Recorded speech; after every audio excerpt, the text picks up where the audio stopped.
के गरे हो यतिकै बसेको लु आएर बस यता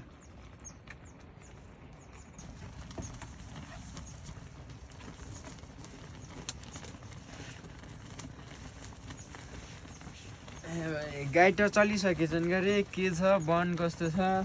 चरनहरू त हाम्रो टाढा पऱ्यो आइयो गाई चलिसकेका रहेछन् के छ वन आनन्द छ कि छैन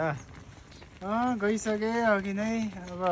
चरन नि नजिकै छ वन नि आनन्दै छ अनि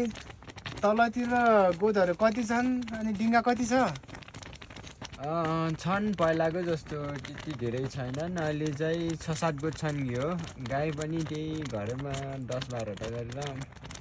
60-65वटा जति होलान् अनि यतातिर कति छन् त हो गाई हिलो सिलो त टन्नै देख्छु गाई धेरै छ कि हो छ गाई डिङ्गा छ के अरे अब बर्खा लागेछ अलिअलि हिलो हुन्छ त्यहाँ बस्नै नमिलेछ अनि गइहाल्छन् के अरे कि हाम्रो पनि खड्कामा पानी पर्यावरखेरि हिलो छ गाई त्यहाँ माथि आइसकेको थियो भर्खर यसो यहाँ गोलाहरूसँग भेटघाट गरौँ भनेर छिर्याएको हो त्यहाँ गाई माथि जाला नि दुखरीलाई म गएँ पछि गरौँला बसौँला ल हुन्छ ल पछि बसौँला ल